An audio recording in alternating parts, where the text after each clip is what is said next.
لیکن جس نے اس وقت کہا لبیک وہ ضرور عمرہ کرنے جائے گا۔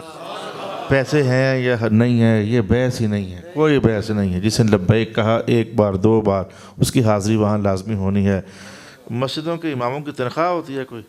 اور اگر اماموں کی تنخواہ کا حال یہ ہے تو خادموں کی کوئی تنخواہ ہوتی ہے؟ پچھلے سال گجر خان میں ایک امام صاحب کو اللہ کریم نے 20 لاکھ روپے والا پرائیویٹ حج بطور تحفہ عطا فرمایا۔ یہ پیسے ہیں کہ پیسے نہیں، یہ بحث نہیں ہے۔ میں نے مسجدوں کے خدام کو بھی حج کرتے ہوئے دیکھا ہے، وہ کہتے تھے بس اللہ نے دے دیا۔ تو ایک وہ بات بھی تھی کہ آواز تھی ہم پہنچائیں گے۔ ایسے ہی کہا کہ مولا پھل وغیرہ نصیب فرمانا، رسول آنے والے ہیں ان کے غلام بھی ہوں گے۔ تو امام جلال الدین سیوطی کہتے ہیں کہ اللہ کریم نے اس دعا کو کیسے قبول فرمایا۔ اللہ کریم نے حضرت جبریل سے کہا کہ آپ ذرا چکر لگا کے آئیں روئے زمین کا، کون سا شہر ایسا ہے جو زیادہ پھل والا ہم نے آج کل بنایا ہوا ہے۔ چکر کاٹا، حالانکہ اللہ کریم کو پتہ تھا وہ شہر کون سا ہے، لیکن اس کی اپنی حکمتیں ہیں۔ قرآن حکیم میں رش لگا ہوا ہے اللہ تعالیٰ کی طرف سے سوالات کا، حالانکہ اللہ تعالیٰ کو سارے سوال پتہ ہوتے ہیں، جواب بھی پتہ ہوتے ہیں، لیکن ہمیں ذرا پتہ کر کے ہیں کہ کون سا شہر ہے۔ جبریل آئے، چکر کاٹا، یا اللہ کریم جو یہ شہر ہے نا، شام کا جو ملک ہے اس کے اندر ایک شہر تھا، اللہ کریم جو یہ شہر ہے آج کل اس میں پھل سب سے زیادہ ہے۔ رب کائنات نے کہا کہ دعا کی ہے ابراہیم علیہ السلام نے، کی ہے محبوبوں کے لیے، جبریل ایسا کر یہ شہر سارے کا سارا یہاں سے اٹھا کر حضور کے قدموں میں پہنچا دے۔ میں اس کا نام بتاؤں گا تو آپ کو سمجھ آ جائے گی۔ وہ شہر جو ہے نا وہ اس کا نام کیا ہے جناب؟ اس کا نام ہے طائف۔ طائف یہ مکہ کا شہر نہیں ہے، سعودی عرب کا شہر نہیں ہے، یہ شام کا شہر ہے۔ اور امام جلال الدین سیوطی فرماتے ہیں اور اس کا نام بھی طائف نہیں تھا، اس کا نام طائف نہیں تھا، اس کا نام کوئی اور تھا، جیسے لاہور ہے، قصور ہے، ملتان ہے، اس کا نام کوئی اور تھا۔ اس کو طائف کیوں کہتے ہیں؟ رب کائنات نے کہا تھا جبریل اب جب کہ محبوبوں کے لیے یہ شہر وہاں سے یہاں رزق میسر کرنے کے لیے منتقل کیا جا رہا ہے تو ایسے ہی اٹھا کر نہیں رکھنا، جا کر اس کو کعبے کے 7 طواف کروانے ہیں۔ تو طواف کروا کر تو پھر اس کو وہاں رکھنا ہے۔ تو طواف کرنے والے کو کہتے ہیں طائف۔ یہ رب کائنات نے حضور کی عزت کی خاطر اتنا بڑا اہتمام کر دیا کہ طائف کو کہاں سے اٹھا کر حضور کے قدموں میں پہنچا دیا صلی اللہ علیہ وسلم۔ دیکھ لو میں کامیاب ہو گیا نا اللہ کی مدد سے۔ کم ترین الفاظ میں ایک بہت بڑی عظمت آپ کو سنا دی ہے۔ اور علامہ نعیم صاحب آپ کو پتہ ہے علماء جو ہوتے ہیں وہ ان ایسی باتوں کو پونا گھنٹہ لگا لیتے ہیں، شعر بھی لگاتے ہیں، درمیان میں شعر بھی ہوتے ہیں، پھر ان کا مزہ بھی نہیں آتا، پھر اونچی بھی بلواتے ہیں، کیونکہ مجھے ان ساری باتوں سے غرض نہیں ہے۔ اب ایک تو آپ بہت لیٹ ہو چکی ہو، دوسرا میں چاہتا ہوں کم وقت میں علم پورا دوں۔ آپ کے علماء کی عظمتیں پتہ ہے نا اس طرح کی، تو اس طرح کی حدیث ان کو ہاتھ لگے جناب علی تو 2 منٹوں میں کیسے سنائیں گے؟ لہذا ایک میں نے آپ کو سنا دی ہے، یہ پونے گھنٹے کی بات میں نے 5-4 منٹوں میں سنا دی ہے۔ ایک اور آپ کو سناتا ہوں حضور کی عظمت کی بات، اور انشاءاللہ تعالیٰ قرآن حکیم سے نکال کر بتاؤں گا۔ قرآن پاک کی بہت ساری آیات ایسی ہیں کہ جن کو ہم سنتے رہتے ہیں تو لگتا رہتا ہے اس میں حضور کی عظمت کی باتیں ہیں۔ کئی آیتیں ایسی ہوتی ہیں ان میں بات ہی کوئی اور ہو رہی ہوتی ہے، کوئی اور بات ہو رہی ہوتی ہے، لیکن تھوڑا کو ذرا جھانک کر دیکھا جائے تو کوئی اور تو ہو ہی رہی ہوتی ہے، لیکن اندر حضور کی بہت بڑی عظمت پڑی ہوئی ہوتی ہے۔ اس طرح کی بات بھی آپ کو سناؤں گا، تھوڑا کوئی وقت کی گنجائش باقی رہی تو میں اس طرح کی بات بھی آپ کو سناؤں گا۔ فی الحال میں نے آپ سے کہا اقتربت الساعة وانشق القمر، میں نے یہ اس لیے پڑھ دیا، یہ سورہ قمر کی پہلی 2 آیتیں میں نے اس لیے پڑھی ہیں کہ میں جب گجر خان آیا تھا تو الحمد سے میں نے جمعے پڑھانے شروع کیے تھے، تو کرتے کرتے کرتے آج ہمارا 27واں سپارہ ہو گیا، تو 2-4 جمعے پہلے یہ سورہ قمر ہے، 27واں سپارہ ہے، تو یہ شروع ہوئی۔ جب شروع ہوئی تو ایک ایسی حدیث مجھے میسر ہوئی جو میری زندگی کے 49 سالوں میں پہلی بار میسر ہوئی۔ تو میں نے کہا یار یہ تو اپنے دوستوں کو سناؤں۔ جب سے میں نے اس حدیث کا جمعہ پڑھایا ہے اب تک میں 40 جگہ سنا چکا ہوں۔ دیکھو میں صاف صاف کہہ رہا ہوں 40 جگہ سنا چکا ہوں۔ جہاں جاتا ہوں کہتا ہوں یا اللہ تعالیٰ ان لوگوں کی بھی ذرا لذت تو آئی اس حدیث کی، وہ حدیث ہے کیا ہے؟ انشق القمر، چاند ٹوٹ گیا۔ یہ چاند ٹوٹ جانے پر میں آپ سے 2-3 جملے یوں عرض کرتا ہوں۔ سرکار دو عالم کے سارے معجزے زمینی ہیں، 2-4 معجزے ایسے ہیں جو آسمانی ہیں۔ سورج کا پلٹ کر واپس آ جانا، سورج کا روک دیا جانا، ایک مقام ایسا بھی ہے کہ سورج کو گردش سے روک دیا تھا رسول اللہ علیہ الصلوۃ والسلام کی دعا کی برکت سے۔ معراج کا عنوان یہ آسمانی چیزیں ہیں، ان آسمانی چیزوں میں سے ایک چاند کا ٹوٹ کر زمین پر آنا ہے۔ یہ چاند کے معجزے کی حقیقت کیا ٹھہری؟ اس کے پیچھے کارستانی کس کی تھی؟ کون کہہ رہا تھا کہ چاند توڑا جائے؟ عامت المفسرین نے تو یہ کہا، کافر اکٹھے ہو کر حضور کے پاس آئے اور آ کر کہنے لگے اگر آپ نبی ہیں چاند توڑ کر زمین پر لے آئیں، ہم آپ کو نبی مان لیں گے۔ حضور نے چاند توڑ کر دکھا دیا اور وہ انکار کرتے ہوئے این یروا آیۃ یعرضوا منہ پھیرا اور واپس چلے گئے۔ عامت المفسرین نے اتنا لکھا، لیکن میں دعا کرتا ہوں اللہ تعالیٰ علامہ احمد خرپوتی کی قبر پر ہزاروں رحمتیں نازل فرمائے۔ میں جب جمعے کی تیاری کر کے بالکل نکلنے لگا تو آخری 2-4 منٹ میرے پاس، میں نے کہا چلو جاتے جاتے یہ تفسیر بھی دیکھ لوں، ایسے تکا مارا میں نے، چلو جاتے جاتے یہ تفسیر بھی دیکھ لوں۔ حالانکہ میرے دل میں تھا، میں پچھلے جمعے کو وعدہ کر کے آیا تھا کہ اگلے جمعے کو میں انشاءاللہ تعالیٰ اس چاند کے ٹوٹنے پر کوئی جتنا زیادہ علم مجھے ملے گا میں لے کے آؤں گا۔ ملا ہی نہیں، مجھے ملا ہی نہیں۔ یا اللہ تعالیٰ میں وعدہ کر کے آیا تو کیا کروں؟ تو آخری 2-3 منٹوں کے اندر مجھے اللہ کریم نے وہ تفسیر پڑھنا نصیب فرمائی۔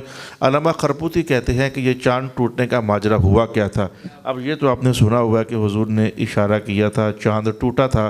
آج اس کا پس منظر بھی جان لیجئے، آج اس کا بیک گراؤنڈ بھی جان لیجئے۔ ابو جہل مکہ کے معروف کافروں میں سے ایک ہے۔ ابو لہب، ولید بن مغیرہ، نضر بن حارث، ابو جہل، یہ سارے مشہور سرغنے ہیں۔ تو ابو جہل، اچھا میں آپ کو پھر دل کرتا ہے کہ میں آپ کو یہ بات بھی بتاؤں، انہوں نے ڈیوٹیاں بانٹی ہوئی تھیں۔ امیہ کی ڈیوٹیاں اور طرح کی تھی، ولید بن مغیرہ کی ڈیوٹیاں اور طرح کی تھی حضور کے خلاف، نضر بن حارث کی ڈیوٹیاں اور طرح کی تھیں۔ ابو جہل کی ڈیوٹیاں، وہ تو ان سب کا گرو تھا۔ ابو جہل جو ہے وہ ان سب کو لیڈ کرتا تھا۔ اچھا تو اب میں اس کی کون سی ایسی شرارت تھی جو ابو جہل کے وجود میں نہیں تھی؟ اب وہ سارے تو بیان نہیں کر سکتا، لیکن میں ایک شرارت اس کی بیان کرتا ہوں۔ وہ مکہ مدینہ جایا کرتا تھا اور جا کر کے یہودیوں سے کہتا ہوتا تھا کہ کچھ بتاؤ تاکہ محمد کو ہراؤں، یہ گریں، ان کو پتہ نہ لگے کہ یہ گریں اور ان کی دعوت رکے، تحریک دبے، لوگوں کو پتہ لگ جائے کہ محمد نبی نہیں ہے۔ بتاؤ تم کچھ، تمہارے ہاں نبی آتے رہے ہیں، تم یہودی ہو، بنی اسرائیل ہو، 70,000 نبی اس قوم میں آئے ہیں، آسمانی کتابیں تم میں اتری ہیں، زبور تمہارے ہاں آئی ہے، انجیل تمہارے ہاں آئی ہے، تورات تمہارے ہاں آئی ہے، تمہیں پتہ ہے وحی کیا ہوتی ہے، تمہیں پتہ ہے نبوت کیا ہوتی ہے، کچھ بتاؤ مجھے۔ وہ پھر رنگ برنگے سوالات تورات سے نکال کر بتاتے اور کہتے جا کر یہ پوچھو، جا کر یہ پوچھو، جا کر یہ پوچھو۔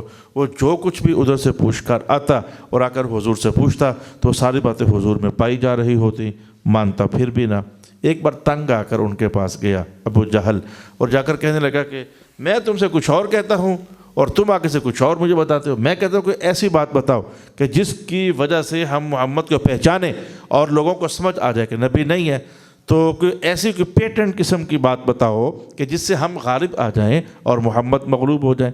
اچھا جناب علی، تو اس بار یہودیوں کے علماء نے کہا ہم تمہیں 3 سوال دیتے ہیں، ہم تمہیں 3 سوال دیتے ہیں، جا کر محمد سے پوچھو، اگر تینوں سوالوں کا جواب نہ دیا تو نبی نہیں، اور اگر تینوں سوالوں کا جواب دے دیا تو بھی نبی نہیں۔ خوش ہو؟ کہہ رہا بہت خوش ہوں۔ کہا یہ تو نبی نہ ہونے کی بات ہوئی، اب آپ بھی تھوڑا کچھ دماغ لگا لیں، میں جو کم وقت میں بتانا چاہتا ہوں تو آپ بھی کم وقت میں زیادہ سیکھنے کے اہتمام کریں۔ اس کی چکر بازیاں بتاتا ہوں تاکہ انشق القمر آپ کو سمجھاؤں۔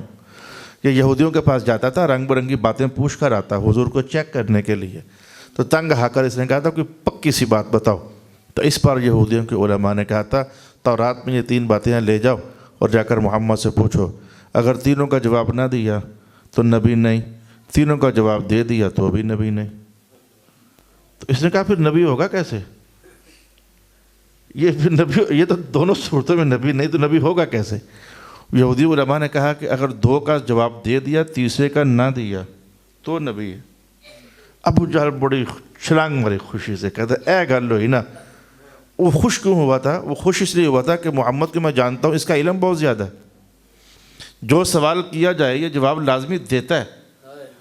تو لہٰذا میں جب تینوں ایک سوال کروں گا جواب آنا ہے، دوسرا سوال کروں گا جواب آنا ہے، تیسرا سوال کروں گا جواب آنا ہے. ہو ہی نہیں سکتا کہ میں سوال کروں اور وہ جواب نہ دے. ان کا علم بہت زیادہ ہے. خوش ہوا اے گل صحیح کی تھی نے، اگر تینوں کا جواب نہ دیا تو نبی نہیں، تینوں کا جواب دے دیا تو بھی نبی نہیں. اے گل زبردست ہے، وہ جواب دے گا، میں جانتا ہوں محمد کو. اللہ اکبر. اس خوشی سے واپس آیا اور آ کر محمد کے ساتھ. آج اس کا اندازہ تھا بدلا. محمد ادھر باتیں پوچھنے بتائیں گے؟ ہاں جی بتائیے. تو ادھر جب یہ باتیں چل رہی تھی نا مدینہ کے ماحول میں، اللہ کریم نے حضرت جبریل سے کہا تھا جا کر محمد پاک سے کہیں کہ آج 3 سوال آ رہے ہیں تو تینوں کا جواب نہیں دینا، 2 کا دینا ہے. تیسرے کا نہیں دینا آپ نے. وہ بڑے چکر چلا رہے ہیں تو اللہ تعالیٰ تو ہے نا پھر حضور کی مدد کرنے کے لیے. 1 کا جواب نہیں دینا. اچھا حضور ساری بات اللہ کے فرمان سے جان چکے تھے. آیا اور آ کر اچھا وہ بتائیں وہ ذوالقرنین کی کہانی کیا ہے؟ یسألونک عن ذی القرنین. رسول اللہ علیہ السلام نے 1.5 رکوع پڑھ کر سنا دیا 16واں سپارہ. اس کے 3 سفر نامے بیان کر دیے. یاجوج ماجوج کا قصہ جو اس کے زیر اثر آیا اس کو بیان کر دیا. اچھا ابو جہل کو ذوالقرنین کے جاننے سے غرض نہیں تھی، وہ جلدی سے اگلی عنوان پر جانا چاہتا تھا. 3 سوالوں کا جواب آنا چاہیے آج، وہ اگلی بات پر. اچھا وہ کون تھے جو سمندر میں ملاقات ہو گئی تھی؟ رسول اللہ علیہ السلام نے جناب خضر اور موسیٰ کے لیے 2 رکوع پڑھ کر سنا دیے. موسیٰ اور خضر کی بات. بڑا خوش. یہ سوال کرتے جاؤ جواب ملتے جائیں گے، سوال کرتے جاؤ جواب ملتے جائیں گے. اس کو اس سے بھی غرض نہیں تھی کہ موسیٰ اور خضر کی کہانی کیا ہے. اس نے کہا واہ واہ واقعی. اچھا تو پھر کہنے لگا 1 سوال رہ گیا بس. اس نے کہا پتہ کون سا سوال رہ گیا؟ کہنے لگا یہ روح کیا ہوتی ہے؟ یسألونک عن الروح. یہ روح کیا ہوتی ہے؟ رسول اللہ علیہ وسلم کہا کیوں بتاؤں تجھے کیا ہوتی ہے روح؟ کیوں بتاؤں تجھے کہ روح کیا ہوتی ہے؟ نہیں بتاتا روح کیا ہوتی ہے، بس اتنا ہی جان لے الروح من امر ربی، یہ اللہ کا حکم ہوتا ہے. جا اپنا کام کر، جا کر میں تجھے روح کیوں بتاؤں. اس کا منہ بن گیا کہ آج پھر وہی ہوا جو ہمیشہ سے ہوتا چلا آیا کہ محمد پھر نبی ہونا ثابت ہو گیا اور میں تو نبی ہونا تسلیم نہیں کرنا چاہتا. منہ بنا کر پھر اٹھ گیا. محسوس ہوا کہ یہ اس طرح کی کاروائیاں کرتا، ادھر سے علم لاتا، ادھر سے لاتا، ادھر سے بندے اکٹھے کرتا. اس کی اس طرح کی کاروائیاں تھیں. انہی کاروائیوں میں سے ایک کاروائی انشق القمر ہے، چاند ٹوٹ گیا. انہیں کاروائیوں میں سے ایک کاروائی انشق القمر ہے، چاند ٹوٹ گیا. اچھا یہ کیا کاروائی ہے؟ یمن کے علاقے میں اس کا تجارتی کاروان یمن تک بھی جاتا ہوتا تھا. یمن میں اس کا ایک تاجر دوست تھا جس کو حبیب کہتے تھے، اور اسلام سے معروف ہو گیا حبیب یمنی. اور خربوتی کہتے ہیں کہ دانا آدمی تھا، غضب کا دماغ اللہ نے اس کو دیا ہوا تھا. اور میں بھی اس بات کو تسلیم کرتا ہوں کہ حبیب یمنی بہت سیانہ آدمی تھا. تو ابو جہل ایک بار جب تجارتی کارواں لے کر ادھر گیا تو حبیب سے ملاقات ہوئی تو کہنے لگا حبیب تیرے سیانے ہوندہ مینوں کی فائدہ. اس نے کہا پرابو کیا ہوا ہے؟ کیوں کہہ رہا ہے کہ حبیب تیرے سیانے ہوندہ مینوں کی فائدہ؟ کہنے لگا یار دیکھ مکے کا ماحول تجھے پتہ ہے، ہر گھر میں فتنہ ہے. محمد نام کے بندے نے نبوت کا دعویٰ کر دیا ہے. ہر گھر میں پارٹی بازی ہو گئی ہے. 2 بھائی ہیں تو ایک اس کے ساتھ ایک ہمارے ساتھ. باپ بیٹا ہے تو باپ اس کے ساتھ، کسی گھر میں بیٹا ہمارے ساتھ، کسی گھر میں بیٹا اس کے ساتھ، بھائی ہمارے ساتھ، باپ ہمارے ساتھ. گلیوں میں 2-4 بندے گزرتے ہیں، عنوان ان کا محمد ہی ہوتا ہے. چوکوں میں 2-4 لوگ بیٹھتے ہیں تو بات اسی کے متعلق چل رہی ہوتی ہے. ذہن تنگ آ کے اس کی باتیں سن کر. اور جادوگر سخت سنائی بھی، کہنے کا جادوگر ایسا ہے کہ ایک بار اس کی محفل سے کیوں آ جائے نا تو پھر اسی کا ہو کر چلا جاتا ہے. ایسا اس کا جادو ہے.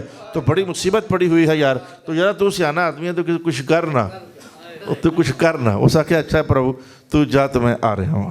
اچھا یہ پراؤ شراؤ ویسے بول رہا ہوں میں، یہ اردو میں پراؤ تو نہیں کہتے نا، یہ میں چسکا لگانے کے لیے بول رہا ہوں پراؤ شراؤ. اچھا تو چل تو میں آیا. اچھا وہ اب حبیب یمنی ادھر آیا، جلدی اس کو میں نے بلوا لی ہے. آپ سمجھ رہے بات، جلدی بلوا رہی ہے میں نے، وہ درمیان کی رولے رپے ختم کر دیا تاکہ جلدی کام نبڑے. اچھا تو حبیب یمنی آیا تو آ کر کے تو اس نے کہا ایسا کرو کہ وڈے 15-20 بندے اکٹھے کرو، محمد سے بات کرنی ہے. اکٹھے ہو گئے، سارے اکٹھے ہو گئے جن کا نام میں نے پہلے لے لیا، اب دوبارہ نہیں لیتا. اب سمجھو کہ سارے بڑے اکٹھے ہو گئے. تو ابو جہل بار کہ اچھا گل تو آپ کو کر سیں میں گل نہیں کرنی، گل تو آپ کو کر سیں. تو حبیب نے کہا میں آ گیا نا، گل آپ ہی کر سیں. اچھا تو اکٹھے ہو کر حضور کے پاس آ گئے.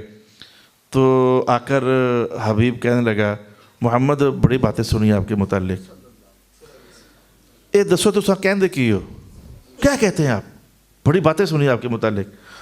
حضور نے کہا میں نے کیا کہنا ہے، میں بس اتنا ہی کہتا ہوں لا الہ الا اللہ محمد الرسول اللہ، اور میں نے کیا کہنا ہے. اور اس وقت اترا بھی یہی تھا. یہ واقعہ جو ہے چاند ٹوٹنے والا، یہ معراج سے بھی 3 سال پہلے کا ہے. لہذا بھی نماز بھی نہیں آئی تھی، روزے ویسے مدینے جا کر آئے، حج مدینے جا کر آیا، اچھا جناب زکوٰۃ مدینے جا کر آئے، حجاب کے حکام مدینے جا کر آئے، نکاح کے، تجارت کے، وراثت کے سارے حکام مدینے جا کر آئے. مکہ میں ایک نماز ہی تھی اور وہ بھی ابھی تک نہیں آئی تھی. تو حضور یہی کہتے تھے اللہ ایک ہے، یہ سارے خدا نہیں ہے، یہ بت ہیں، اللہ ایک ہے، میں اللہ کا رسول ہوں، میں تو یہی کہتا ہوں. اچھا حبیب سیانا آدمی تھا نا، اس نے کہا محمد بات یہ ہے کہ جب کوئی بندہ کہتا ہے نا میں نبی ہوں تو کوئی نشانیاں ہوتی ہیں نبی ہونے کی، آپ کے پاس نشانیاں ہیں کوئی نبی ہونے کی؟ تو حضور پاک علیہ السلام کی طبیعت مبارک اس طرف آ گئی، اس طرف، جدھر آپ کی طبیعت اس طرف آ گئی کہ نشانی تو ہے حبیب، نشانی تو ہے، پر میں خود نہیں دکھانا چاہتا، تو دس آج میں تینوں کیڑی نشانی دسا. طبیعت ادھر آ گئی، طبیعت ہے. تو حبیب کہنے لگا اے گل ہوئی نہ پوچھنا چاہنا، میں من جیسا جی واقعی تھا نبی ہو تو 2 گل نہ پوچھنا چاہنا، پر پوچھنا واری واری کلیاں کٹھیاں باندھ نہ لگا، پہلے ایک پوچھتا پھر دوجے پوچھتا. اچھا ابو جہل بھی پاس بیٹھا ہوا ہے کہ ہن اے حبیب بات کیا کرتا ہے. اس کا دانائی دیکھو حبیب یمنی کی. ابو جہل نے کہا تھا کہ محمد جادوگر ہے، حبیب یمنی اپنے زمانے میں جانتا تھا، اور آج بھی مسئلہ یہی ہے کہ جادوگر کے جادو کا اثر زمین پر چلتا ہے، آسمان پر نہیں چلتا. یہ فائنل بات ہے، جادو کا اثر زمین پر ہوتا ہے، آسمان پر نہیں. تو اس نے کہا بھی چیک کرتے ہیں جادوگر ہے کہ نبی ہے. اس نے کہا کہ آپ چاند توڑ کر زمین پر لائیں، اگر چاند نہ ٹوٹا، اگر چاند نہ ٹوٹا اور اگر چاند ٹوٹ گیا، ٹوٹنے پر سمجھ آ جائے گی کہ نبی ہے، کیونکہ جادو ادھر چلتا نہیں. اور اگر چاند نہ ٹوٹا تو پھر سمجھ جاؤ کہ جادو ہے، کیونکہ جادو کا اثر ادھر جاتا نہیں ہے. تو اس نے کہا چاند توڑ کر زمین پر لائیں. اس کو اس بات کا پتہ تھا کہ جادو صرف زمین پر چلتا ہے، آسمان پر نہیں. یہ نبی کا بول ہوتا ہے جس کی حکومت اور جس کا راج زمین پر بھی چلتا ہے اور آسمان پر بھی چلتا ہے. چاند توڑے، چاند توڑے. رسول اللہ علیہ وسلم نے کیا کرنا تھا، حضور نے اپنی اللہ کی توفیق سے اشارہ کیا، چاند ٹوٹا. اور صحابہ کہتے ہیں کہ ایسے لگا کہ آدھا چاند صفا پہاڑ کے ادھر آ کر لگا اور آدھا چاند صفا پہاڑ کے باقی ادھر آ کر لگا، اور پل بھر میں ایسے ہوا جیسے بجلی کا کوندا چپکتا ہے، آیا اور گیا. ہم نے دیکھا تو جب حبیب یمنی نے دیکھا کہ چاند تو ٹوٹ کر زمین پر آ گیا ہے، اس کا سر جھک گیا، دل کی دھڑکن تیز ہوئی، اور ہولے سے کہا ابو جہل نکمیاں، یہ جادوگر نہیں ہو، یہ اللہ کا نبی ہے. اسے کہ جادو آسمان پر چلتا نہیں، جو آسمان پر اس کا بول چلا ہوا ہے تو اندر سے واقعی اللہ کا سچا نبی ہے اور اللہ کا رسول ہے، یہ جادوگر نہیں ہے. اچھا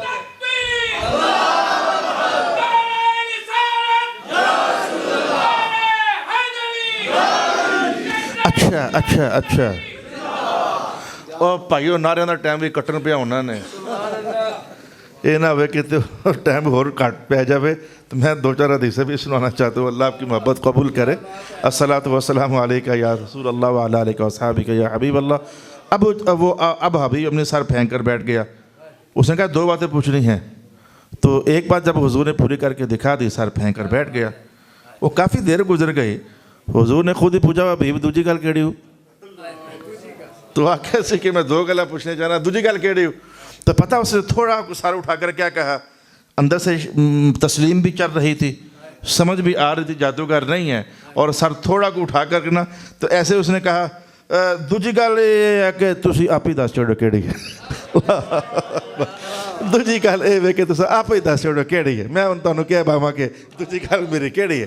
اب جب اس نے یہ کہا تو میرے حضور نے پھر کیا بتایا، سرکار کی باتیں تو سرکار کی ہیں. اب میں اگر حضور کے علم پر گفتگو کروں تو کتنی حدیثیں، سارے علماء بیٹھے ہوئے ہیں، یہ بھی نعت خان نہیں، یہ تو عالم دین ہے. مجھے بتا رہے تھے علامہ نعیم صاحب، اب علماء کے در پہ کیا بندہ تقریر سنائے. جب اس نے کہا نا کہ آپ دوسری بات آپ خود ہی بتا دیں کیا ہے، تو رسول پاک علیہ السلام نے بس ایک نظر دیکھا اور دیکھ کر کہا کہ حبیب دوجی گل اے وے کہ تواڈے لے کڑی پیدا ہوئی ہے نا، او یمن تواڈے لے بیٹی پیدا ہوئی ہے؟ کہنے لگا جی ہاں بیٹی پیدا ہوئی ہے. نابینا ہے نا؟ کہا ہاں جی نبی نے. کہا جب تم نے اسے باتیں کی تو اس نے سنا نہ, تمہیں سمجھ آ گیا کہ وہ ڈوری بھی ہے. ڈوری بھی ہے نا؟ اس نے کہا ہاں جی ڈوری بھی ہے.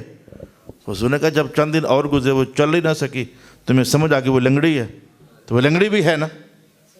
کہا ہاں جی لنگڑی بھی ہے. حضور نے کہا اور بتاؤں؟ کہا اب کیا رہ گیا ہے؟ اور بتاؤں؟ کہا اب کیا رہ گیا ہے؟ میرے حضور نے کہا اب تیرے دل میں یہ چل رہا ہے کہ میں اس نے کیا کرا, اس لڑکی کا میں کیا کروں, یا مر جائے یا شفا مل جائے, میں اس کو کیا کروں؟ نابینا, ڈوری, لنگڑی, یا مر جائے اللہ واپس لے جائے, اور یا شفا مل جائے. کہہ رہا ہاں جی میں آج کل یہی سوچ رہا ہوں. تو رسول اللہ علیہ وسلم نے کہا اگلی بات کروں؟ کہا جی اب کیا کریں گے آپ؟ میرے حضور نے کہا کہ دیکھ تو یہ سوچ رہا ہے یا مر جائے یا شفا ہو جائے, محمد مارنے تو ویسے نہیں آیا, جا تیری بیٹی کو شفا نصیب ہو چکی ہے, تیری بیٹی کو شفا نصیب ہو چکی ہے. حبیب نے کہا اللہ اللہ اللہ اللہ اللہ, حبیب نے کہا میں نے کہا چاند ٹوٹ کر زمین پر, میں نے کہا دوسرا راز, میرے گھر کی کہانیاں بتا دی, سچ پر سچ چل رہا ہے, حقیقت پر حقیقت چل رہی ہے. جو انہوں نے یہ کہا ہے نا کہ بیٹی کو شفا ہو گئی ہے, جہاں باقی ساری سچی ہیں تو یہ بھی سچی ہے. دامن ٹھنڈا, کپڑا جھاڑا, موڈے پر رکھتے رکھتے کہنے لگا اگر دور میری بیٹی کو شفا دے دی ہے تو جاتے جاتے اپنے حبیب کے دل کو بھی شفا دے دے, اور پڑھا دینا کیا ہے, پڑھا دے کیا ہے, لا الہ الا اللہ محمد الرسول اللہ صلی اللہ علیہ وآلہ وسلم. بھائیو کم وقت میں دوسری شان بھی سمجھ آ گئی آپ لوگوں کو؟ اس سے کم میں اور بچت نہیں کر سکتا وقت کی, اس سے کم وقت کی بچت نہیں کر سکتا. اچھا اب میں ذرا تھوڑا سا درمیان میں آپ کی بات کر لوں ذرا. وہ جو آپ کو یہ نشہ چڑھا ہوا ہے نا کہ ابھی 7 بچوں نے قرآن پاک پڑھا ہے تو 40 کو اور مل جائیں, آپ کے نشے کی بات کر لوں. مجھے کہتے تھے استاد جی دعا کرو, اے نوجوانوں کو سمجھ آ جائے کہ قرآن بڑی شیب ہے, اور یہ تو مجھے پتہ ہے قرآن تو واقعی بڑی شیب ہے. قرآن کی عظمت کی بات کروں آپ کے سامنے, میں اپنے گھر کا لطیفہ سناتا ہوں. میرے والد گرامی جیسے یہ بزرگ ہیں اس عمر کے تھے, فوت ہو گئے ہیں 2004 میں. جو جہاں ہمارا پہلا بیچ علماء کا چل رہا تھا 2004 میں, تو فوت 4 میں ہو گئے تھے.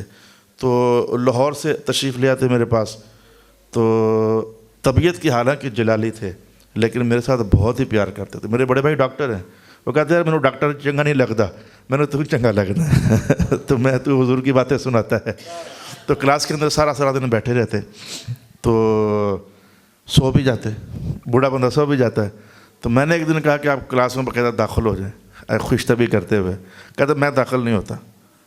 تو میں کہا بیٹھے تو رہتے ہیں سارا دن, تو چلو داخل ہو جائیں. کہتا نہیں مجھے سبق بھول جاتا ہے تو میں سناؤں گا کیسے. میں کہا آپ نہ سنانا, میں آپ سے سنوں گا نہیں. کہتا تو مجھے قائل کر لے میں داخل ہو جاؤں گا. یہ میں نے اب جو حدیث بتانی تھی آپ کو, یہ ہماری باتیں ہوئی آپس میں خوش طبی والی. آپ مجھے قائل کر لو میں کلاس میں داخل ہو جاؤں گا. اور پھر وہ داخل ہوئے, اور پھر انہوں نے 22,000 حدیثیں پڑھیں. اللہ تعالیٰ کے فضل و کرم سے یاد رہیں کہ نہ رہیں الگ بات ہے, دورہ تفسیر انہوں نے مکمل کیا. ان کو جو حدیث میں نے بتائی اب آپ کو بتانے لگا, آپ کو بتانے لگا ہوں. بھائی میرے الفاظ انشاءاللہ کم ہی کے اندر آپ کے دلوں کے اندر دستک ضرور ہو کہ فَإِنَّ الذِّكْرَ تَنْفَعُ الْمُؤْمِنِينَ. رب کائنات کا قرآن کی یہ شان ہے اور حضور کے بیان کی یہ شان ہے, وہ بھی بولا جائے اور یہ بات بھی بولی جائے, ہو ہی نہیں سکتا کہ دلوں کو ہلارا نہ لگے, ہو ہی نہیں سکتا کہ اثر نہ رہے. فَإِنَّ الذِّكْرَ تَنْفَعُ, نفع دیتی ہے, جو نصیحت ہے نفع دیتی ہے. اور نصیحت یا قول اللہ یا قول الرسول صلی اللہ علیہ وسلم. حدیث سنو, سارے حدیث سنو. رسول پاک علیہ السلام نے ارشاد فرمایا کہ اب میں تسلسل سے 2-3 حدیثیں کہتا ہوں آپ کو تسلسل سے. ایک تو یہ آپ فرماتے ہیں کہ جب قرآن پاک تمہارا ختم ہونے لگتا ہے نا, جب تمہارا قرآن پاک ختم ہونے لگتا ہے. اچھا ایک بات ویسے ان کو میں نے کہنی نہیں ہے, وہ آپ لوگوں کی علماء کے لیے ہے, میرے علاقے کے اندر بھی اضافہ ہوا. یہ تراویح کے اندر قاری صاحب یہ آخری دن جو آخری تراویحیں ہوتی ہیں تو 3 بار قل واللہ کیوں پڑھتے ہیں؟ یہ آپ کو حدیث بتاتا ہوں میں. ہر قاری ہر حافظ 3 بار پڑھتا ہے قل واللہ, یہ 3 بار قل واللہ کیوں پڑھتے ہیں؟ باقی اور کوئی سورت 3 بار نہیں پڑھتے, اسی کو کیوں پڑھتے ہیں؟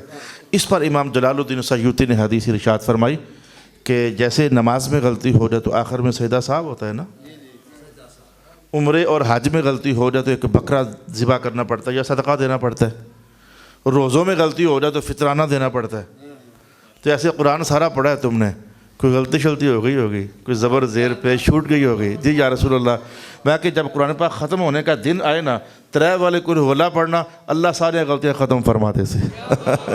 سارے غلطیاں ختم فرما دے سے. اب یہ مزیدار بات ہوئی, مجھے اچھی لگی, میں نے کہا چلو علماء سے شیئر کرتا ہوں. اچھا چلو آپ کو بھی اچھا لگ گیا, آپ بھی ایسا کر سکتے, جب بھی ختم قرآن ہو تسلسل سے کرتے کرتے کرتے آخری دن ترے والے قل هو اللہ پڑھیا کرو, تاکہ اگر وہ اونچ نیچ رہ بھی گئی تو اللہ تعالیٰ ختم فرما دے.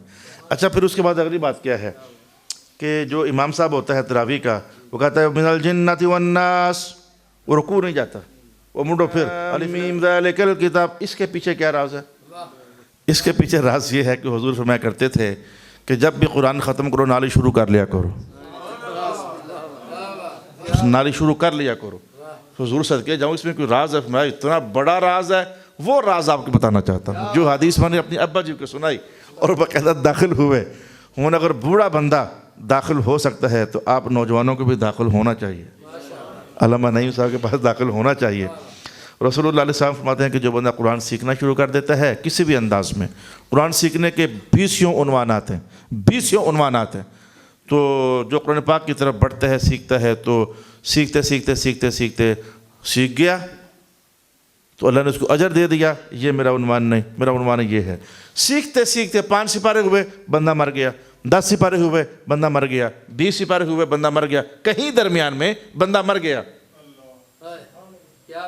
امام جلال الدین سیوطی نے اس روایت کو نقل کیا, جب بندہ مر جاتا ہے تو منکر نکیر جو آ کر کہتے ہیں من ربک, یہ تو سب کو پتہ, ما دینک سب کو پتہ ہے, ما کنت تقول فی حق هذا الرجل سب کو پتہ ہے. جب وہ آنے لگتے ہیں نا تو رب کائنات کہتا ہے ٹھہرو ٹھہرو کھلو, فی الحال نہیں. تو یا اللہ کریم وہ سوال و جواب کہہ رہے ہو نا کھلو فی الحال سوال و جواب نہیں, مولا پھر کیا کرنا ہے؟ کہا اس کے 10 سپارے رہتے ہیں, پہلے وہ پڑھاؤ پھر حساب کی بات شروع کریں گے. اللہ اکبر اللہ اکبر. اس کے 5 سپارے رہتے ہیں, پہلے وہ پڑھاؤ پھر حساب کی بات کریں گے. اس کے 29 پہلے وہ پڑھاؤ مکمل کراؤ پھر اس کا حساب کریں گے. محدثین نے کہا سمجھ تو ویسے آ گئی کہ جس کو پڑھانے کے لیے اللہ بطور استاد فرشتے بھیجے اس کا حساب سے جا کدھر رہا ہے, سمجھ تو آ جاتی ہے, اس کا حساب جا کدھر رہا ہے. اب بتا میرے نوجوان دوستو, اللہ آپ کے درجوں میں اضافہ کرے, برکتیں عطا فرمائے. ساری اس فیس والی بک کو بہت پڑھتے ہو, جو آسمانی بک ہے اسے بھی ذرا پڑھ لو میرے سونے. سیکھتے سیکھتے سیکھتے سیکھتے سیکھ گئے تو بھی کامیابی, نہ سیکھا تو بھی کامیابی. حد نہیں ہو گئی ہے. یہ صرف کتاب اللہ ہے کہ جس کو قبر میں پڑھانے کا اہتمام رب کائنات نے قائم کر دیا. ایک بات آپ کو بتا دیں, کتاب اللہ سے دلوں کو قریب کرنے کے لیے صبح صبح اٹھا کرو تو قرآن پاک لازمی پڑھا کرو. 15واں سپارہ ہے ان قرآن الفجر, ترجمہ آپ کو سمجھ آ گیا, قرآن الفجر, اتنے تو آپ سارے سمجھدار ہو. ان قرآن الفجر کان مشہودا, یہ مشہودا ترجمہ پاک سمجھ نہیں آیا کوئی گل نہیں, لیکن قرآن الفجر تو سمجھ آئی نا. تمہاری فجروں میں قرآن ہونا چاہیے. رب کائنات نے کہا قرآن پڑھا کرو فجر کے ٹائم. جی یا اللہ تعالیٰ ٹھیک ہے پڑھا کریں گے. حالانکہ نماز بھی مراد ہے اس سے, ایک قول کے مطابق تفسیر کے ایک پہلو میں نماز بھی مراد ہے. ظاہر ہے کہ ایک ایک آیت کی کتنی کتنی تفسیریں ہوتی ہیں, تو نماز بھی مراد ہے. تو فجر کے ٹائم قرآن پڑھا کرو. یا اللہ تعالیٰ یہ جو فجر کے ٹائم خاص کر کے زہر کا نام نہیں لیا, عصر کا نام نہیں لیا, مغرب کا نام نہیں لیا, عشاء کا نام نہیں لیا, یہ فجر کے ٹائم خاص کر کے کیا راز ہے؟ کہا مشہودا. میں کہ میں دساں ادھر پڑھا ہوا ہے قرآن پاک, اللہ اللہ اللہ اللہ بسم اللہ الرحمن الرحیم. رب کائنات نے کہا تم اپنے گھروں میں قرآن کھول کر بیٹھ جانا, تم تلاوت کرنا تو دیکھنا. ابھی میں بول رہا ہوں نا, سارے مجھے دیکھ رہے ہو نا, میں بول رہا ہوں سارے مجھے دیکھ رہے ہو نا. جب تم تلاوت کر رہے ہوگے میں آسمان سے فرشتے بھیجوں گے, وہ تمہاری زیارت کریں گے آ کر کے. مشہودا کا یہی معنی ہے, مشہودا, وہ تمہاری زیارت کریں گے. کتنا بابرکت گھر ہے. ابا جی علیحدہ قرآن پڑھ رہے ہیں, فرشتوں کی جماعت ادھر علیحدہ بیٹھی ہوئی ہے. نال دے کمرے کے اندر بیوی قرآن کھول کر بیٹھی ہوئی ہے, ادھر فرشتے الگ آئے ہوئے ہیں. باہر برامدے وچ دادا جی اپنا پرانا قرآن لے کر بیٹھے ہوئے ہیں, ادھر فرشتے الگ آئے ہوئے ہیں. میری نکی نکی بچیاں 4تھی جماعت کی, ان کے لیے فجر کے ٹائم آدھا سپارہ تلاوت کرنا ضرور ہے, تربیت کی مجبوری کے پیش نظر. حالانکہ ان پر نہ بھی نماز فرض ہے نہ کچھ اور فرض ہے, لیکن مجھے پتہ ہے کہ نماز فرض نہیں تھی تب بھی تو حضور نے فرمائی دیا تھا نا کہ 7 سال دی شروع کرا دیا کرو, حالانکہ فرض نہیں تھی. تخلقاً و اعتیاداً، وہاں یہی ہے، فرض نہیں ہے، لیکن تخلقاً و اعتیاداً بچوں کی عادت بن جائے۔ بلکہ ایک حدیث میں نے اور پڑھی، لا الہ الا اللہ اذا عرف یمینا من الشمال، حضور فرماتے ہیں بچے کو اسی وقت سے نماز شروع کروا دیا کرو جب وہ سجے ہاتھ کو اور کھبے ہاتھ کو پہچاننا شروع کر دے، رائٹ ہینڈ لیفٹ ہینڈ، اگر وہ اتنا بھی پہچان شروع کر دے، 7 سال والی حدیث تو مشہور ہے، لیکن رائٹ لیفٹ پہچاننا شروع کر دے تو تب ہی اس کو نماز پڑھانا شروع کر دیا کرو۔ یہ رسول پاک صلی اللہ علیہ وسلم کا حکم مبارک۔ ویسے یہ دولت ہن تقریباً ہر گھر بچے ایڈے تیز نے، اتنے تیز بچے ہیں، اور رائٹ لیفٹ تو فٹافٹ جناب علی ان کو پتہ ہوتا ہے، تو بہت جلد ہی نماز کی طرف راغب کرنا۔ اچھا 2 باتیں میں نے آپ سے کہیں، ایک میں نے کہا قرآن سیکھو، سیکھ گئے تامی پلا، نہ سیکھ سکے تامی پلا، فرشتے سکھا دیں گے۔ علامہ نعیم صاحب نہیں تو نہ صحیح اصلا فرشتے کو پڑھے کی نسا جہاں مر گیا پہلے فرشتے آ کر سکھا دیں گے جناب علی نہیں نعیم صاحب جا سکتے قبر بھیجتے نہ جان تو ایسا لیں گے پڑھا سو تو ادھر اللہ فرشتے بھیج دے سی۔ اور دوسری بات میں نے کہا کہ خوش بخت گھرانہ ہے کہ جس کے صبح صبح فرشتوں کا رش پڑ جاتا ہے، بندہ تلاوت کر رہا ہوتا ہے، اور بلکہ میں آپ سے کہوں کہ فرشتوں یہاں تو ویسے نہیں ہے، یہاں تو ماشاءاللہ بڑا میچورٹی دیکھ رہا ہوں ماحول میں، لوگ جم کر بیٹھے ہوئے ہیں۔ کچھ جلسے میں نے ایسے دیکھے، کوئی آ رہا ہے کوئی جا رہا ہے، کوئی آ رہا ہے کوئی جا رہا ہے، آپ نے بھی کہیں نہ کہیں دیکھے ہی ہوں گے، یہ کوئی عجیب تصویر نہیں ہے، کوئی آ رہا ہے کوئی جا رہا ہے۔ تو میں نے کہا جو فجر کا ٹائم ہوتا ہے نا، فرشتے سارے کے سارے، کوئی فرشتے آ رہے ہوتے ہیں یا فرشتوں کی شفٹیں چلتی ہیں، فرشتوں کی شفٹیں چلتی ہیں، 2 شفٹیں ہوتی ہیں، حضور فرماتے ہیں ایک فرشتوں کی جماعت فجر کے ٹائم اترتی ہے، عصر تک ڈیوٹی دیتی ہے، اور فرشتوں کی دوسری جماعت عصر کے ٹائم اترتی ہے، فجر تک ڈیوٹی دیتی ہے۔ تو حضور فرماتے ہیں فجر کا وقت وہ ہے، رات والے ڈیوٹی دے کر جا رہے ہوتے ہیں، فجر والے ڈیوٹی دینے کے لیے آ رہے ہوتے ہیں۔ یہ آتے آتے زیارت کر رہے ہیں یا جاتے جاتے زیارت کر رہے ہیں؟ یہ دیکھیں میں نے آپ کو وہ بات بتائی ہے، کوئی اس میں خطیبانہ بات نہیں ہے، یہ کوئی وائزانہ کوئی وہ زور شور نہیں ہے، یہ تو وہ بات ہے جو 1 اور 1 کتنے ہوتے ہیں 2۔ اب یہ کوئی خطیبانہ بات ہے؟ یہ تو سچی بات ہے، یہ تو حقیقی بات ہے۔ آسمان اوپر ہے زمین نیچے ہے، یہ کوئی وائزانہ قول ہے کوئی، یہ کوئی جوش دلانے والی بات ہے، یہ تو حقیقت ہے۔ ایسے ہی جہاں سویرے سویرے قرآن کھلا ہوتا ہے تو رات کو آئے ہوئے فرشتے بھی اس کو دیکھ کر جاتے ہیں۔ لا الہ الا اللہ، مجھے کیا یاد آ گیا حدیث، مجھے کیا حدیث یاد آ گئی۔ اللہ کو پتہ ہے کہ نہیں میرا پتہ کہ میرا کیا حال ہے، میرا کیا حال ہے، اللہ کو پتہ ہے۔ اچھا تو آپ کا کیا حال ہے، اللہ کو پتہ ہے کہ نہیں پتہ؟ تو حضور فرماتے ہیں جب فجر کے ٹائم فرشتوں کی شفٹ چینج ہوتی ہے، رات والے جا رہے ہوتے ہیں نا اللہ کے پاس، اللہ ان سے پوچھتا ہے کیف ترکتم عبادی، وہ زمین سے آئے ہو ساری رات ڈیوٹیاں دے کر، میرے بندوں کا کیا حال تھا؟ اور یہ جو فجر کے ٹائم آئے، جب دیگر کے ٹائم چھٹی کر کے جاتے ہیں، اللہ پھر ان سے پوچھتا ہے کیف ترکتم عبادی، میرے بندوں کا کیا حال تھا بتاؤ۔ جو فجر کو جاتے ہیں ان سے بھی حال پوچھا جاتا ہے، عصر کے ٹائم جاتے ہیں ان سے بھی حال پوچھا جاتا ہے۔ حدیث بتاؤں آپ کو، یعنی آپ کا اور میرا حال پوچھا جا رہا ہو تو میرے بندوں کا حال کیا تھا؟ حضور فرماتے ہیں فرشتے کہتے ہیں یا اللہ تعالیٰ تیرے بندوں کا بھی کیا حال تھا، فجر کا ٹائم گئے تھے نماز کی تیاری کر رہے تھے، عصر کے ٹائم آئے ہیں نماز پڑھ رہے تھے۔ وہ عصر والے بھی یہی کہتے ہیں مولا عصر کے ٹائم گئے تھے تو نمازوں کی تیاریاں ہو رہی تھیں، فجر کے ٹائم آئے ہیں تو پھر نمازوں کی تیاریاں ہو رہی تھیں، مولا ان کو جب دیکھو نماز ہی پڑھ رہے ہوتے ہیں، یہ تیرے بندوں کا حال ہے۔ اللہ انہی فرشتوں سے کہتا ہے تم گواہ بن جاؤ جو فجر اور عصر میں نمازوں کی تیاریاں کر رہے تھے، میں نے ان سب کو بخشش عطا فرما دی ہوئی ہے، بخشش عطا فرما دی ہے۔ اسے فجر کی نماز بڑی خاص نماز ہے اور عصر کی نماز بھی بڑی خاص نماز ہے۔ بہت سیاستدان ہو ٹائم پیس کہیں سامنے آپ نے لگایا نہیں ہے، میں ادھر دیکھا تو کوئی نظر نہیں آیا، ادھر دیکھا پلیکھے میں 2 منٹ آگے نکل جائیں۔ یہ علماء جو ہوتے ہیں بڑے خطرناک لوگ ہوتے ہیں۔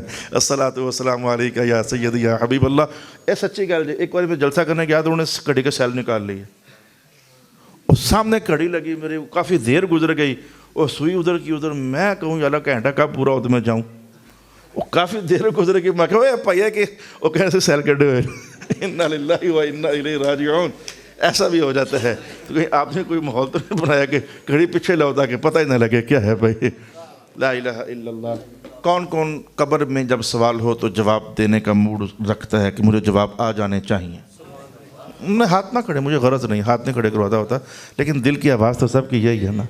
مجھ سے پوچھا جائے میں ربو کا، میں جواب دے سکوں، مجھ سے پوچھا جائے مادینوں کا، میں جواب دے سکوں۔ ہر بندے کا دل یہ تو ہمارا اپنا دل بھی ہے ہی ہے۔ اور میں مشکات المصابیح آسان ترین کتاب ہے. ویسے جس کتاب کے اندر بھی باب الجنائز ہے، حدیث کی ہر کتاب میں باب الجنائز نہیں ہے، یہ بتاؤں آپ کو کہ حدیث کی ہر کتاب میں باب الجنائز نہیں ہے. یہ فیملیز ہیں، مسانید کون سی ہوتی ہیں، جوامع کون سی ہوتی ہیں، مراسیل کون سی ہوتی ہیں، صحاح کون سی ہوتی ہیں، یہ فیملیز ہیں. ہر کتاب کے سنن کون سی ہوتی ہیں، یہ ہر کتاب کے اندر باب الجنائز نہیں ہوتا. لیکن جس کتاب کے اندر باب الجنائز، جنازوں کی احکام پڑھیں گے، وہاں یہ حدیث آپ لازمی پڑھیں گے. تو سنو قرآن پاک کی ایک اور برکت آپ کو بتاؤں. سرکار دو عالم علیہ السلام نے ارشاد فرمایا کہ جب فرشتے پوچھتے ہیں کہ من ربو کا، تو جو بندہ جواب دے لیتا ہے نا ربی اللہ، اور جو جواب دے لیتا ہے دین الاسلام، اور جو جواب دے لیتا ہے کہ یہ تو میرے سرکار ہیں. اب یہ باتیں آپ کو پتہ ہے، میں کیا اس پر ٹائم لگاؤں. جو جواب دے لیتا ہے تو فرشتے کہتے ہیں چوتھا سوال پوچھتے ہیں. فرشتے اس سے چوتھا سوال پوچھتے ہیں. اچھا ویسے مجھے نہ کچھ کہنا، میں تو آپ کو حدیث میں جو لکھا ہوا ہے مشہور تو 3 سوال ہیں. چوتھا سوال تو مشکات کے اندر بھی ہے.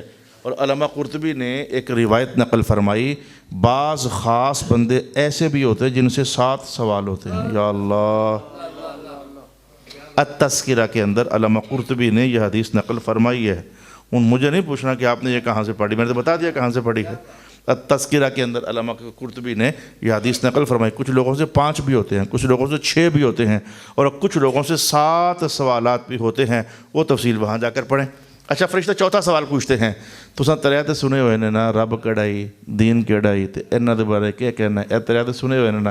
چوتھا سنو اے میرا. فرشتے کہتے ہیں من علمک ھذا، وہ تو پہچان لیا کہ اللہ رب ہے، دین اسلام ہے. یہ گل دس تینوں یہ گل بھائی کس من علمک ھذا، تجھے کس نے کہا، کس نے سکھایا تجھے؟ رب اللہ ہے، دین اسلام ہے. بندہ پتہ کیا جواب ہوتا ہے؟ کہتا سکھانا کس نے تھا؟ قرأت کتاب اللہ، میں اللہ کا قرآن پڑھتا ہوتا تھا. یہ اس کی برکت ہے کہ اللہ بھی پہچان میں آ گیا، محمد مصطفیٰ بھی پہچان میں آ گیا. تو قرآن سے جڑنے والا شخص، پڑھتے رہنے والا شخص، قرآن کا خادم، قرآن کا نوکر. پایا وہ ایک بار ایک بندے نے مجھ سے پوچھا، یہ بالکل میں باتیں جھوٹی نہیں کہتا ہوتا، مجھے جھوٹ نہیں اچھا لگتا.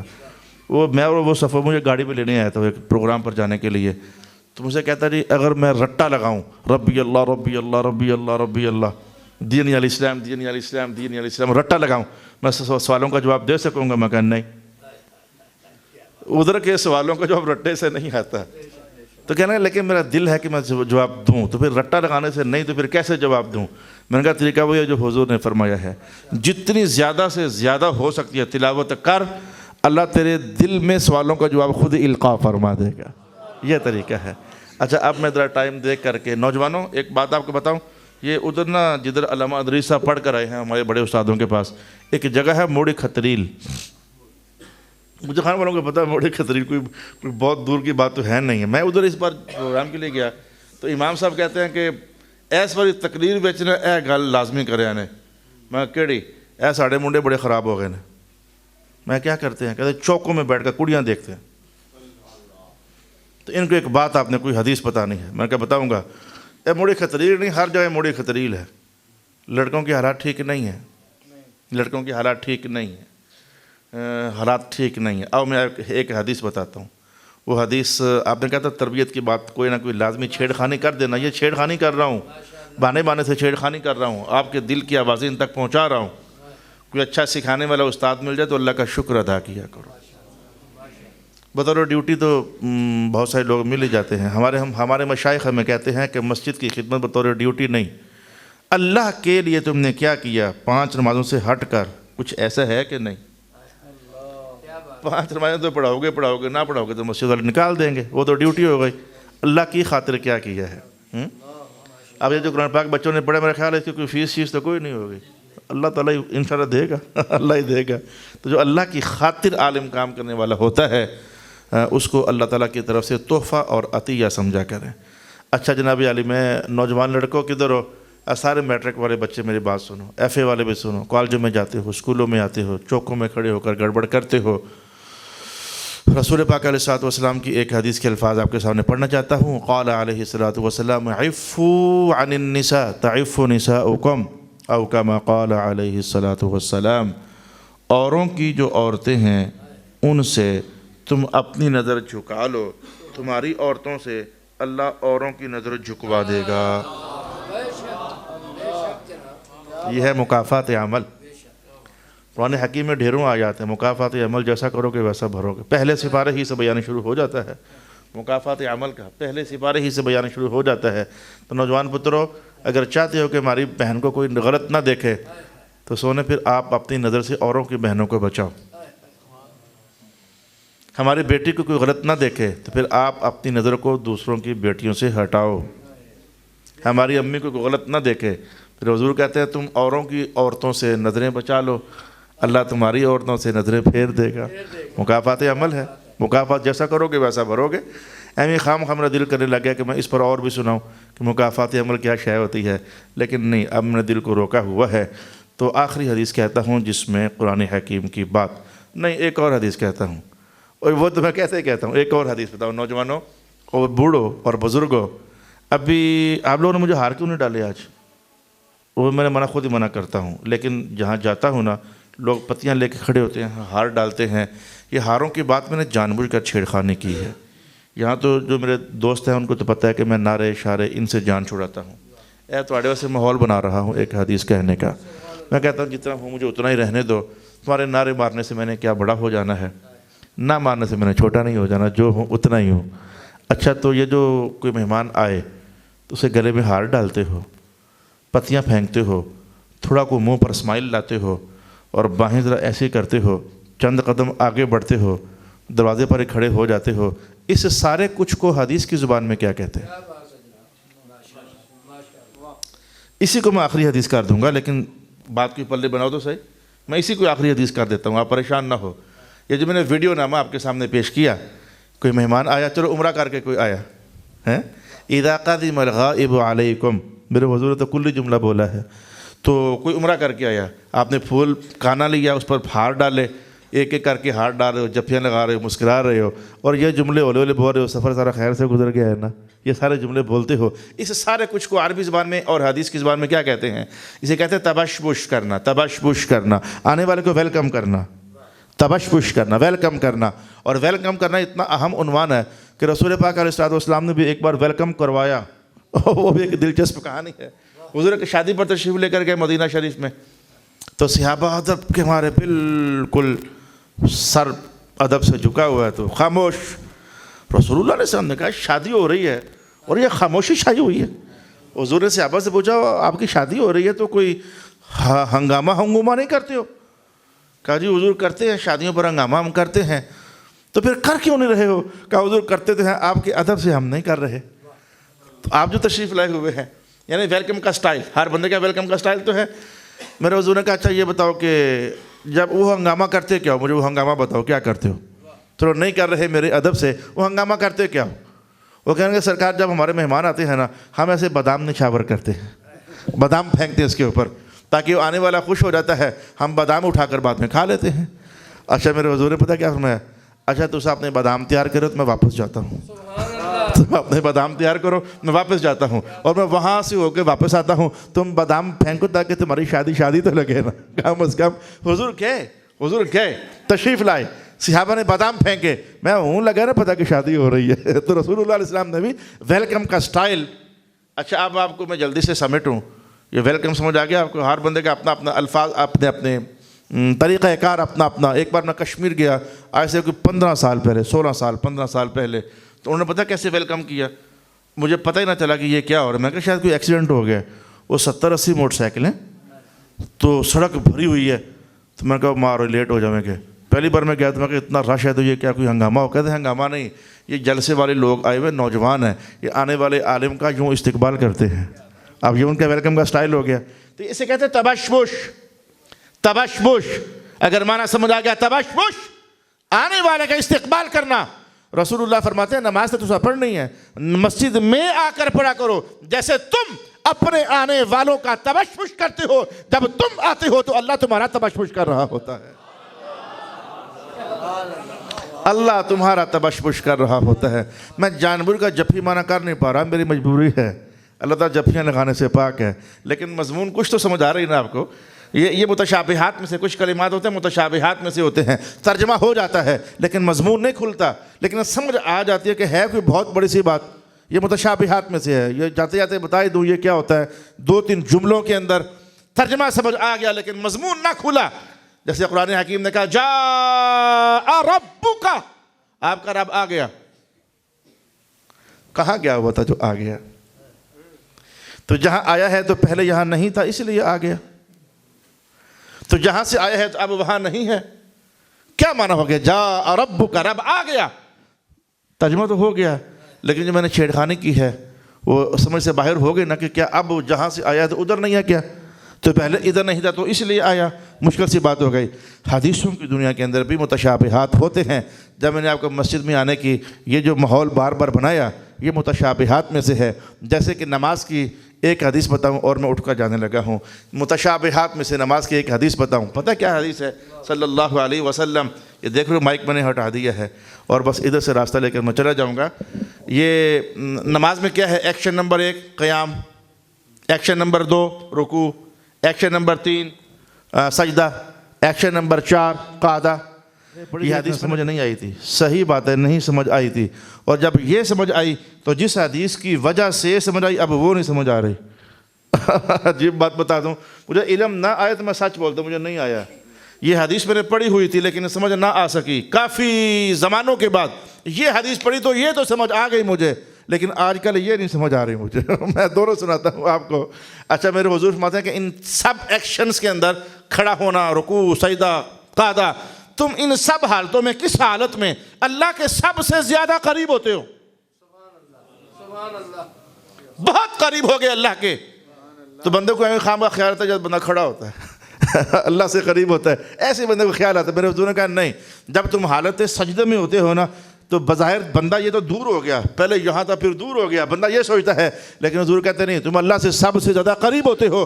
حدیث میں نے پڑھ لی بس میں کیا کرتا. لیکن ایک جستجو تھی کہ مجھے کوئی بات اور سمجھ آئے تو اللہ نے کیا میں نے یہ حدیث پڑھی اور وہ حدیث سنا ہے. متشابہات میں سے ہے لیکن معنی کوئی سمجھ آئے گا، کوئی ہے کوئی زبردست معنی. پوری بات سمجھ آئے کہ نہ آئے لیکن پھر بھی کوئی سمجھ آئے گی ضرور. حضور فرماتے ہیں جب تم سجدہ کرتے ہو پتہ کہاں کر رہے ہوتے سجدہ؟ فی قدم اللہ، تم اللہ کے قدموں میں سجدہ کر رہے ہوتے. او نمازیوں بڑی مزہ آ گیا یار.